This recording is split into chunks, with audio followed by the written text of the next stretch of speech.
મિત્રો, ગુજરાતી ચેનલ તમારી સ્વાસ્થ્ય જાણકારીમાં સ્વાગત છે.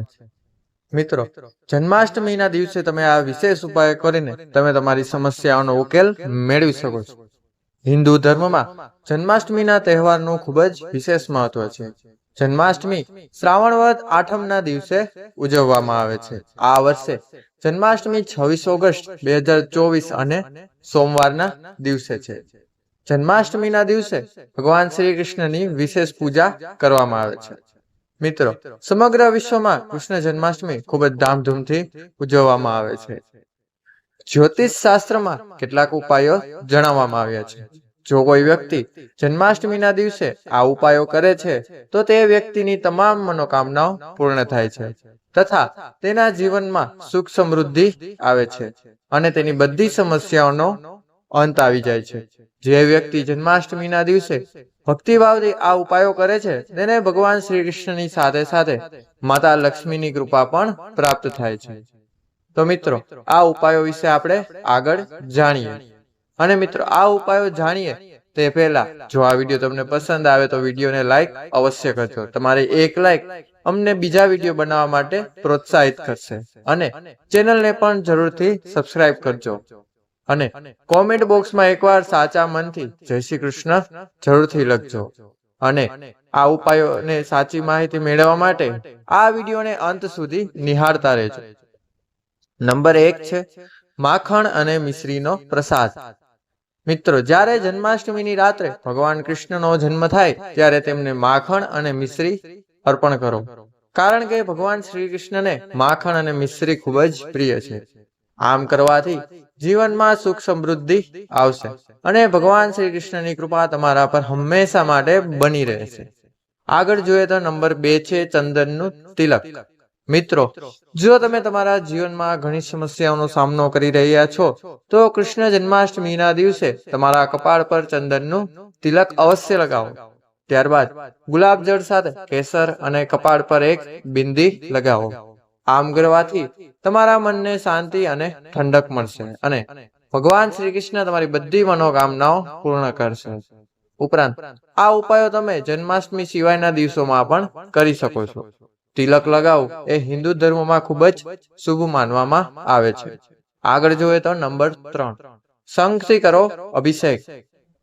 કૃષ્ણ જન્માષ્ટમીના પવિત્ર તહેવાર પર ગોપાલને દક્ષિણાવર્તી શંખથી અભિષેક કરવો જોઈએ. આ પછી કૃષ્ણ ચાલીસા અથવા વિષ્ણુ સહસ્ત્ર નામનો પાઠ કરો. આમ કરવાથી આર્થિક સ્થિતિમાં સુધારો થશે. તમારા જીવનમાં સુખ સમૃદ્ધિ પણ અવશ્ય આવશે. આગળ જોઈએ તો નંબર 4, વાંસળી અર્પણ કરો. શ્રી કૃષ્ણ જન્માષ્ટમીના પવિત્ર તહેવાર પર બજારમાંથી વાંસળી ખરીદો અને ભગવાન શ્રી કૃષ્ણને વાંસળી અર્પણ અવશ્ય કરો. આમ કરવાથી તમને ભગવાન શ્રી કૃષ્ણના વિશેષ આશીર્વાદ મળશે. આ સિવાય તમને બધી પરેશાનીઓમાંથી પણ મુક્તિ મળશે. ઉપરાંત આ દિવસે ધન અને સમૃદ્ધિ માટે ભગવાન શ્રી કૃષ્ણને પીળા વસ્ત્ર અવશ્ય પહેરાવો. તમે તમારા ઘરમાં રહેલા મંદિરમાં નાના શ્રી કૃષ્ણની મૂર્તિને તમે પીળા કલરના વસ્ત્રો અથવા તો વાઘા પહેરાવી શકો છો. આગળ જોઈએ તો નંબર 5, ગાયના ઘીનો દીવો. જન્માષ્ટમીના શુભ અવસર પર ઉત્તર પૂર્વ ખૂણામાં ગાયના ઘીનો દીવો અવશ્ય પ્રગટાવો અને આ મંત્રનો ઉચ્ચાર કરો. ઓમ વાસુદેવાય નમઃ. 11 વાર આ મંત્રનો જાપ કરો અને ભગવાનનું ધ્યાન કરો. આ સિવાય જન્માષ્ટમીના દિવસે તુલસીના છોડ પાસે ઘીનો દીવો અવશ્ય પ્રગટાવો. આગળ જોઈએ નંબર 6, પીળા ફૂલોની માળા. જો તમે કોઈ આર્થિક સંકટથી પરેશાન છો તો કૃષ્ણ જન્માષ્ટમીના દિવસે ભગવાન શ્રી કૃષ્ણના મંદિરમાં જાઓ અને ભગવાન શ્રી કૃષ્ણને પોતાના હાથે બનાવેલા પીળા ફૂલોની માળા અવશ્ય અર્પણ કરો. આગળ જોઈએ નંબર 7, કેળાનું ઝાડ. દેવી લક્ષ્મીને પ્રસન્ન કરવા માટે કૃષ્ણ જન્માષ્ટમીના દિવસે કેળાનું ઝાડ વાવો અને દરરોજ તેની સેવા અવશ્ય કરો. જ્યારે તે ફળ આપવા લાગે ત્યારે તેમાં આવેલા ફળનું દાન કરો. પરંતુ આ વાતનું વિશેષ ધ્યાન રાખો કે આ ફળને તમારે ખાવું ન જોઈએ અને તમારા પરિવારના સભ્યોએ કોઈ પણ ખાવું ન જોઈએ. ફક્ત તેનું દાન તમારે બહાર જ કરી દેવું જોઈએ. આગળ જોઈએ નંબર 8, ખીર અથવા સફેદ મીઠાઈ. મિત્રો, જન્માષ્ટમી પર 7 કન્યાઓને ઘરે બોલાવો અને તેમને આદરપૂર્વક ખીર અથવા સફેદ મીઠાઈ ખવડાવો. ત્યારબાદ સતત 5 શુક્રવાર સુધી કન્યાઓને ખીર અથવા સફેદ મીઠાઈ આપો. આમ કરવાથી તમારા ઘરમાં ભગવાન શ્રી કૃષ્ણની સાથે દેવી લક્ષ્મીનો પણ વાસ થાય છે. આગળ જોઈએ નંબર 9, ગાય અને વાછરડાની સેવા. ભગવાન શ્રી કૃષ્ણ જન્માષ્ટમીના દિવસે ગાય અને તેના વાછરડાની સેવા અવશ્ય કરો. તમને તો ખ્યાલ જ હશે કે ભગવાન શ્રી કૃષ્ણને ગાય કેટલી હદે પ્રિય હતી. ગાયની સેવા કરવાથી ભગવાન શ્રી કૃષ્ણ ખૂબ જ ખુશ થાય છે. આ દિવસે ગાય અને તેના વાછરડાની મૂર્તિ લાવી બાળ ગોપાલની મૂર્તિ પાસે રાખો અને ભગવાન શ્રી કૃષ્ણની સાથે સાથે તે ગાયની મૂર્તિની પણ પૂજા કરો.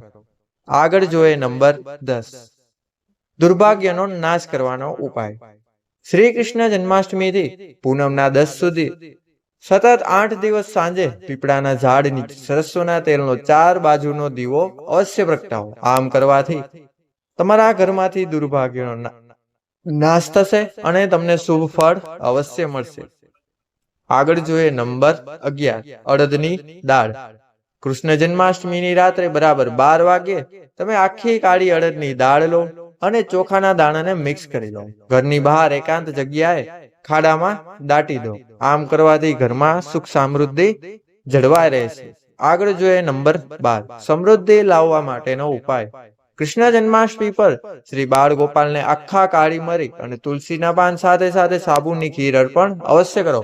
ઉપરાંત શ્રી કૃષ્ણ જન્માષ્ટમીથી શરૂ કરીને સતત 43 દિવસ સુધી કોઈ પણ ધાર્મિક સ્થાન પર 1 શ્રીફળ અને 11 બદામ અવશ્ય ચડાવો. આમ કરવાથી તમને શુભ ફળ જોવા મળશે. પરંતુ મિત્રો ધ્યાન રાખો કે શ્રીફળ ચડાવતી વખતે શ્રીફળ બગડેલું ના નીકળે, તેનું ખાસ ધ્યાન રાખો. આગળ જોઈએ નંબર 13, મધ અને એલચીનો પ્રસાદ ધરવો. શ્રી કૃષ્ણ જન્માષ્ટમીના દિવસે ભગવાન શ્રી કૃષ્ણના મંદિરમાં જાઓ અને દક્ષિણાવર્તી શંખમાં જળ ભરીને ભગવાન શ્રી કૃષ્ણનો અભિષેક કરો અને ભગવાનને મધ અને એલચી અર્પણ કરો. અને આ અર્પણ કરતી વખતે શ્રી કૃષ્ણના મંત્રનો જાપ પણ અવશ્ય કરો. જો મિત્રો તમને આ વિડીયો પસંદ આવ્યો હોય તો વિડીયોને લાઈક કરજો અને ચેનલને સબસ્ક્રાઇબ કરજો તથા આ વિડીયો તમને કેવો લાગ્યો તે નીચે આપેલ કોમેન્ટ બોક્સમાં અવશ્ય જણાવો અને તમે કયા ગામથી બિલોંગ કરો છો તે પણ કોમેન્ટ બોક્સમાં અવશ્ય લખો. મિત્રો, વિડીયોને છેલ્લે સુધી નિહાળવા બદલ આપનો ખૂબ ખૂબ આભાર. હવે મળીશું આપણે મિત્રો નવા આવા જ માહિતીથી ભરપૂર વિડીયો સાથે. ત્યાં સુધી બધાને જય શ્રી કૃષ્ણ, જય શ્રી રામ, રાધે રાધે, હર હર મહાદેવ. ધન્યવાદ, બધાનો ખૂબ ખૂબ આભાર.